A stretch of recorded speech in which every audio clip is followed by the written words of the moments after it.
So my name is Ognjen Glavonic. I come from Serbia. I was born 31 years ago.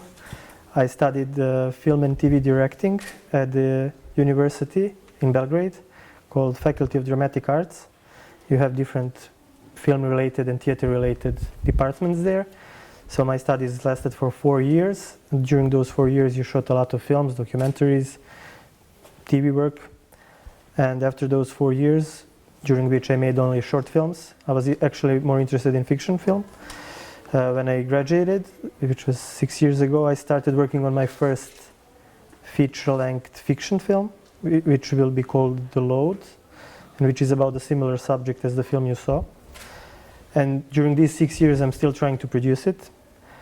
And as I didn't want to be only involved in producing and financing and these bureaucratical things, I also made 2 documentaries that were shot with no budget or almost no budget. So the first film I made, which is called Ognjen Makes a Punk Festival, about my friend who is organizing his music festivals in a small village in Serbia, is a film about enthusiasm, and actually enthusiasm when all of your other resources are zero. So when nobody's getting you money, what do? You can do nothing and complain, or you can do something out of nothing. So that film was about that. It's a different subject than this. We made it with no money. It was made by a group of friends. We shot it in 4 days. And it premiered in 2004 at the festival Cinema du Réel in Paris. It had a really good life. Like for 2 years, it was around 50 festivals. And during that time, I was also producing my fiction film. And during that time, I also got an idea to make Debt 2. So this idea came from researching about the crime for the fiction film. I was getting so much information and stories that I just couldn't include in the storyline for the Load, and those stories and details began having their own voice, so to say. So I started seeing the future film, which is like no faces, only landscapes and only voices of the people. So that was the idea. It started in 2014. We shot in the beginning of 2015, then edited for 11 months. So that's a good thing when you make no budget films, is that my experience was like that you can edit however you like it. You can find the film in the editing. Right. So for both of these films, I didn't have plans. I didn't have structure. I didn't know what is going to be in the end. But I had great editors, great crews, who were ready to work with me for a year or year and a half to find the film in the editing. So first film, Ognjen Makes a Punk Festival, I edited for a year and a half, and this film I edited for 11 months. Good. And it's also a good thing that when you don't have a distributor or a producer behind you telling you, oh, you have to finish, it's time to apply for festivals, it's time. So I could really enjoy myself making these films, and that I was completely free, and I really focused on filmmaking, and that kept my mind off something I really didn't like, which is producing the fiction film. And now the time has come to shoot that fiction film. In these 6 years, we managed to find the budget. So in 1 month, I'm starting the production. At the end of February, we are starting to shoot the fiction film after 6 years of working on it. You have to be so much satisfied and happy. And very scared.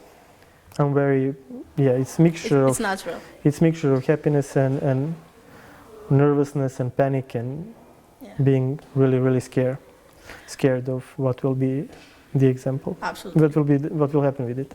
What will be the product result?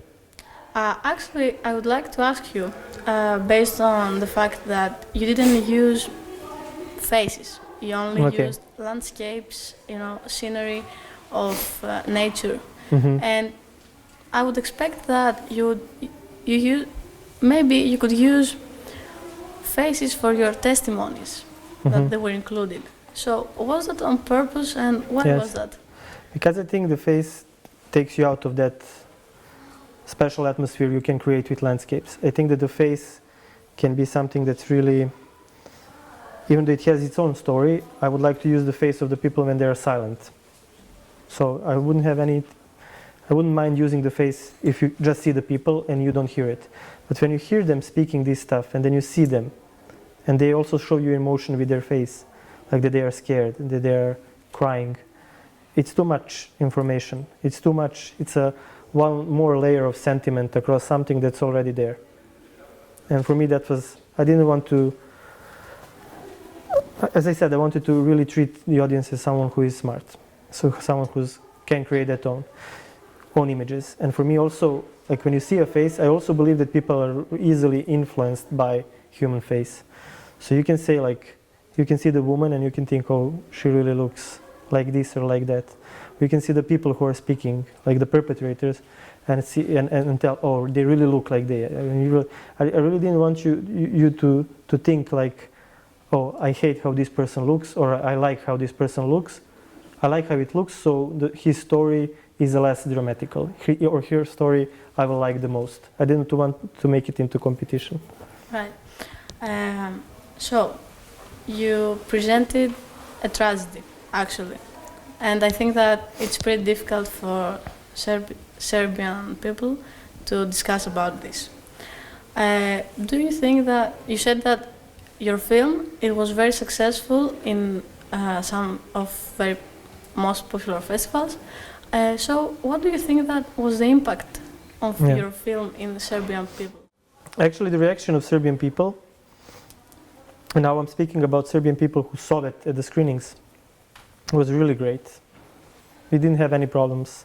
I think that when people hear this story and see it, they either react the same whenever I show. They're either really shocked, really silent, and there were actually people who were really angry that they didn't hear about this before, that nobody was speaking about this before in television or wherever. They were really angry because some of the people you hear in the film never got jail time. Some of the people they talk about in the film never got sentenced.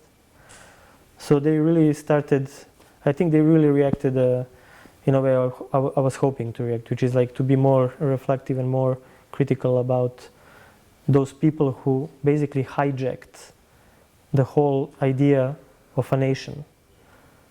And the biggest problem is when you speak about things, people connected, oh, you're speaking bad things about your nation. No, I'm speaking bad things about 200 people who were involved in the crime, because I'm asking for their responsibility. It's not the responsibility of the nation. It's one regime. It's people with names and surnames. So I'm speaking about them. And the biggest problem is that the common people is still being fooled into thinking that, oh, this film is anti-Serb, this film is against us. It's not. It's not against anyone. But it is about the responsibility of the ones who did this stuff. And of course, there is also responsibility when you learn about the truth to speak about it. So when I learned about this, I wanted to speak about it. If you learn the truth and you didn't have anything to do with this crime, but you choose to stay silent, choose to not know anything about it, then it's your big responsibility. And you took also a part of this, about not speaking and about burying these stories again. So, do you think that your next projects will be based also in historical events? Well, no, I have a lot of ideas for the new films. So I think that the next two are going to be pretty different. So one will be one like love story, and the other will be about some heavy metal band living at a village in Serbia and like how they live there, which is basically based on my own experience of living in a small town and being in a black metal band. From all of this that I heard earlier while you were talking, I think that how difficult or how easy is it for you to make art in a country like Serbia? I think to make art everywhere is difficult. I don't believe that I have it more difficult than let's say, someone in Spain or in France. I think everywhere is difficult. If you want to make films, you will find the way to make films. If you want to make art, you will find a way to make art. If you don't do it, you're the one responsible. I really believe in taking the responsibility for what you do and what you don't do. So, I don't know, maybe it's easier here when the system is, like the system of financing is, how to say, there are rules that are being respected. So even though you sometimes have rules in my country, they're not always being respected.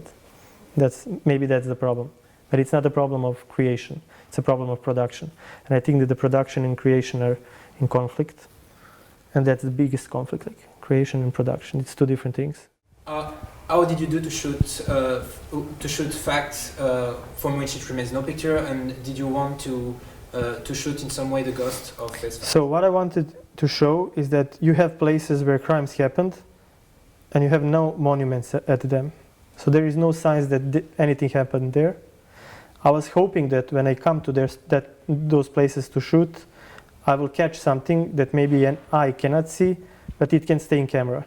And it can be heightened when you juxtapose it with the sounds of testimonies and the sounds of nature. So I was really hoping, and that was the concept of the film, that it will work and it will try to speak about someone that's meant to be invisible by actually not showing them. And they're still there. They're visible and they will never go. And yes, those are ghosts who will haunt not just those places, but also the people who see the film. And I think those ghosts still haunt the whole country and the whole landscape of where I live. Okay. Right. Thank you. Thank you very much.